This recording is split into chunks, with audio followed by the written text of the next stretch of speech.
ప్రభువైన యేసుక్రీస్తు నామమున ఈ కార్యక్రమమును వీక్షిస్తున్న మీ అందరికీ శుభములు తెలియజేస్తున్నాను. విజన్ క్యూటీ ఫెలోషిప్ వారి యేసుతో ఏకాంత సమయం ఈ క్వైట్ టైం కార్యక్రమములకు మిమ్మల్ని ప్రేమతో ఆహ్వానిస్తున్నాను. దేవుని వాక్యాన్ని ప్రతిరోజు మనం ఈ విధంగా ధ్యానించే సమయాన్ని దేవుడు మనకు దయచేస్తున్నందుకే దేవునికి వందనాలు తెలియజేస్తున్నాను. లూకా సువార్తను మనం వరుసగా ధ్యానం చేస్తూ అనేకమైనటువంటి సంగతులు, అనేక పాఠాలు నేర్చుకోవడానికి దేవుడు కృప చూపిస్తున్నందుకై ప్రభుని ఎంతగానో స్తుతిస్తూ ఉన్నాను. ఈరోజు మన ధ్యానం కొరకు ఏర్పాటు చేయడం లేఖన భాగము లూకా సువార్త 13వ అధ్యాయము 22వ వచనం నుండి 35వ వచనం వరకు. ముందుగా ఈ భాగంలో మనం 22వ వచనం నుండి 27వ వచనం వరకు చదువుకుందాం. ఆయన యెరూషలేమునకు ప్రయాణమైపోవచ్చు, బోధించుచు పట్టణములలోను గ్రామములను సంచారం చేయుచుండెను. ఒకడు, ప్రభువా, రక్షణ పొందువారు కొద్దిమందేనా అని ఆయన అడగగా, ఆయన వారిని చూచి, ఇరుకు ద్వారమున ప్రవేశింప పోరాడుడి, అనేకులు ప్రవేశింపజూతురు కాని వారి వలన కాదని మీతో చెప్పుచున్నాను. ఇంటి యజమానుడు లేచి తలుపు వేసిన తర్వాత మీరు వెలుపల నిలిచి తలుపు తట్టి, అయ్యా, మాకు తలుపు తీయమని ఆరంభించినప్పుడు ఆయన, మీరెక్కడి వారో మిమ్మను ఎరగనని ఉత్తరం మీతో చెప్పును. అందుకు మీరు, నీ సముఖమందు మేము తిని త్రాగుచుంటుమే, నీవు మా వీధులలో బోధించితివే అని చెప్పసాగుదురు. అప్పుడు ఆయన, మీరెక్కడి వారో మిమ్మల్ని ఎరగనని మీతో చెప్పుచున్నాను. అక్రమము చేయు మీరందరూ నా యుద్ధ నుండి తొలగిపోండని చెప్పును. ఈనాటి లేఖన భాగం ఆధారంగా మనం ఏర్పాటు చేసుకున్న అంశం ఏదనగా, రక్షణకు ఇరుకైన ద్వారం, the narrow door to salvation. నేటి వాక్య భాగం యొక్క సారాంశాన్ని మనం గమనించినట్లయితే, యూదులు తాము రక్షించబడ్డారని మరియు యూదుల కారణంగా దేవుని రాజ్యంలోకి ప్రవేశించవచ్చని వారు విశ్వసించినట్లుగా ఈ యొక్క లేఖనంలో మనం గమనిస్తాం. అయితే దేవుని యొక్క రాజ్యం, అందులో ప్రవేశించడానికి ద్వారము ఇరుకైనదని యేసు తెలియజేశాడు. కేవలము కొన్నిసార్లు ఆయన బోధలు వింటే రక్షించబడినట్లు కాదు అని ఆయన వారికి స్పష్టం చేశాడు. హేరోదు తనను చంపాలనుకుంటున్నాడని యేసు విన్నప్పుడు ఆయన శ్రమపడి చనిపోయే విధానం హేరోదుకు సంబంధించింది కాదని ప్రకటించాడు. నిజానికి ఆయన దేవుడు తన కోసం నిర్దేశించినటువంటి మార్గాన్ని అనుసరిస్తాడు మరియు దేవుడు నిర్ణయించిన సమయంలో చనిపోతాడని యేసు తన గురించి తెలియజేశాడు. ఇది ఆయన రాబోయే మరణం కాదు కానీ యెరూషలేము విమోచకుడిని తిరస్కరించడము, దాని తీర్పుకు దారి తీస్తుందనేది ఈ లేఖనంలో మనం చూస్తాం. ఇందులో మనం నేర్చుకునేటువంటి పాఠాన్ని మనం గమనించినట్లయితే 25 నుండి 30 వచనాల్లో రక్షణకు ఇరుకైన ద్వారము గుండా ప్రవేశించినట్లు పశ్చాత్తాపమే దానికి అర్హత అనేది మనం గుర్తించాలి. ఎవరైతే దేవుని యొక్క వాక్యం విని పశ్చాత్తాపడతారో వారే దేవుని రాజ్యంలో ప్రవేశించడానికి అర్హులవుతారని దేవుని వాక్యం జ్ఞాపకం చేస్తుంది.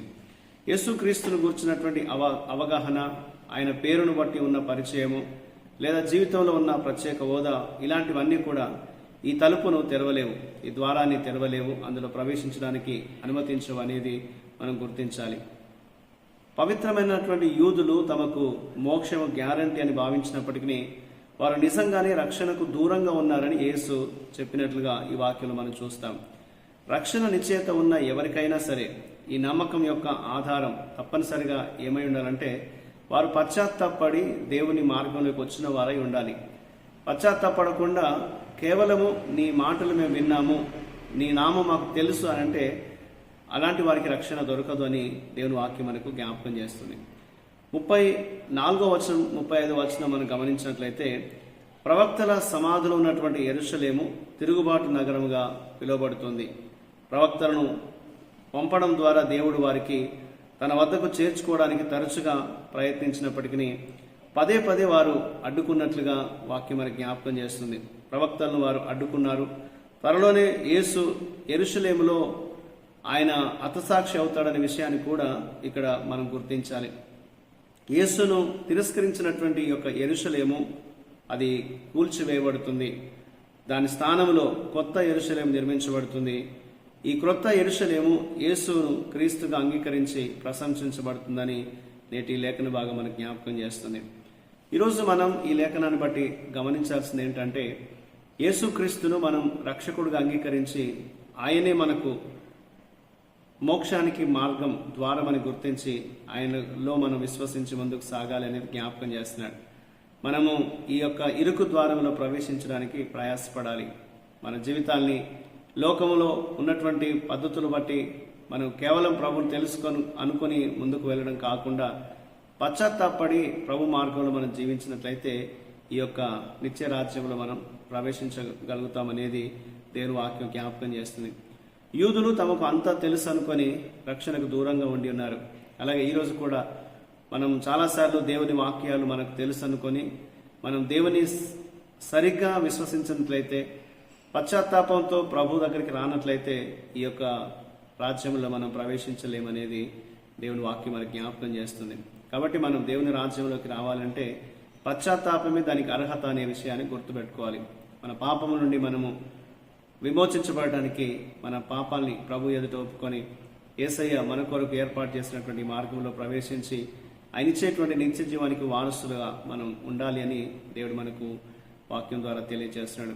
అటువంటి కృప దేవుడు మనకు అందరికీ ఆయన దయచేయనట్లుగా దేవునికి మనం ప్రార్థన చేద్దాం.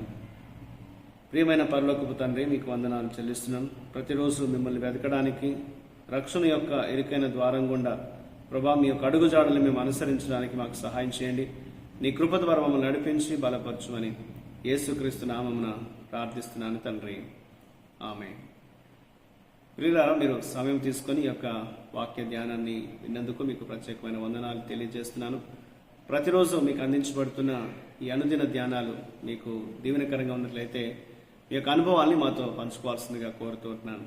ప్రభు కృప మనందరికీ ఎల్లప్పుడూ తోడై ఉండి కాపాడునుగాక. ఆమేన్.